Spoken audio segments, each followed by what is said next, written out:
अगले आधे घंटे तक आप लोग मेरे साथ रहने वाले हैं। इससे पहले शायद ही आपकी मुलाकात मुझ जैसे किसी से हुई हो, लेकिन हम यहाँ मिल रहे हैं। मैं रक्त और मांस से नहीं बल्कि ईंट और पत्थर से बना।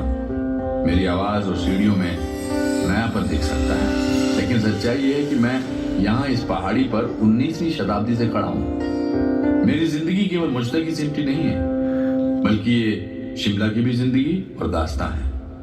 मेरा नाम बेंटनी है। ये ऐतिहासिक महल मैं ही हूं।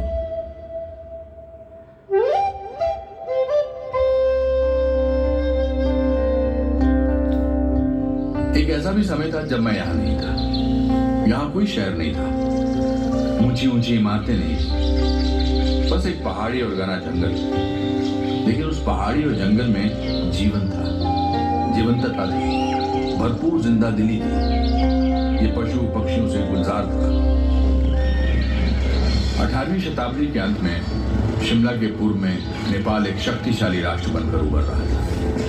19वीं शताब्दी के पहले दशक में नेपाल के गोरखों ने आज के हिमाचल प्रदेश के एक हिस्से पर कब्जा कर लिया था। इन पहाड़ियों में इन साहसी योद्धाओं ने कुछ स्थानीय शासकों को पराजित किया।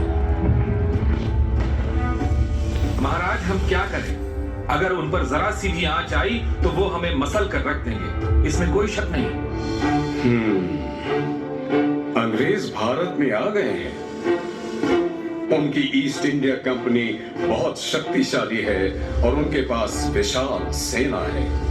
चलिए उनसे सहायता मांगते हैं।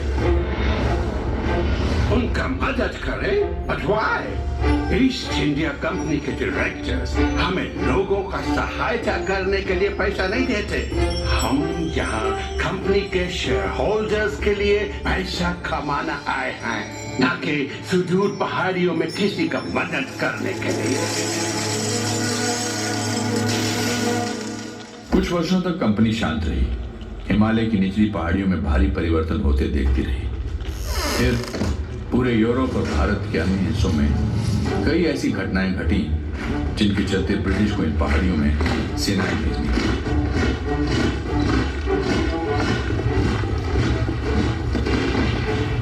शिमला में जमकर लड़ाइयां हुई और मुठभेड़ हुई। पहाड़ी राजाओं और अंग्रेजों की जीत हुई और सन 1815-16 में गोरखा युद्ध समाप्त हो गया।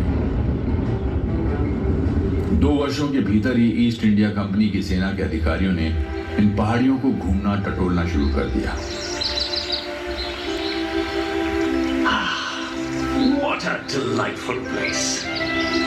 नोट का तरफ देखो, आपको बर्फ से ढका माउंटेन नजर आता है। चारों तरफ घना जंगल, घास का मैदान and crystal clear water. Sir, क्यों न हम यहाँ घर बनाएं? आप घर में तब इस बात की तुलना में इन पहाड़ियों से बेहतर तरीके से अपना काम कर सकते हैं। कमाल का आइडिया! हम उस पहाड़ी पर घर बनाएगा। What's that? 1822 में मेरे बनने से कुछ दशक पहले कैप्टन चार्ल्स प्रैट कैनेडी ने पहला स्थायी घर बनाया, जहां आगे चलकर शिमला शहर बसा। 1831 में कैनेडी हाउस में एक मेहमान का यहां आना हुआ, जिसका नाम था Victor चैकमाउंट।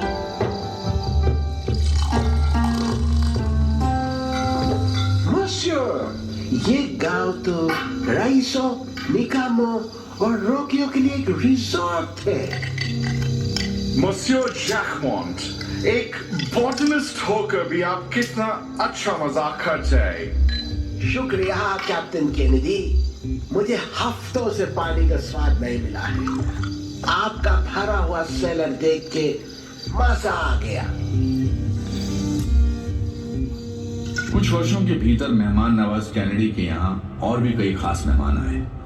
Governor general Lord Amherst का 1828 में आना हुआ और उसके अगले वर्ष ब्रिटिश इंडिया आर्मी के कमांडर इन चीफ लॉर्ड कॉम्बरमेयर यहाँ पधारे। तब तक ये एक छोटा सा गांव ही था।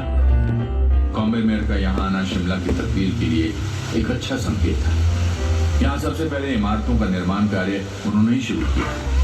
एक झील के ऊपर उन्होंने एक वाटर टैंक और पुल बनवाया, जहाँ आज भी उनका नाम लिखा हुआ है। 2 वर्ष बाद 1830 में पटियाला और कंथाल के शासकों से यहाँ की मुख्य जमीनें ले ली गई जिन पर यह शहर बसा है।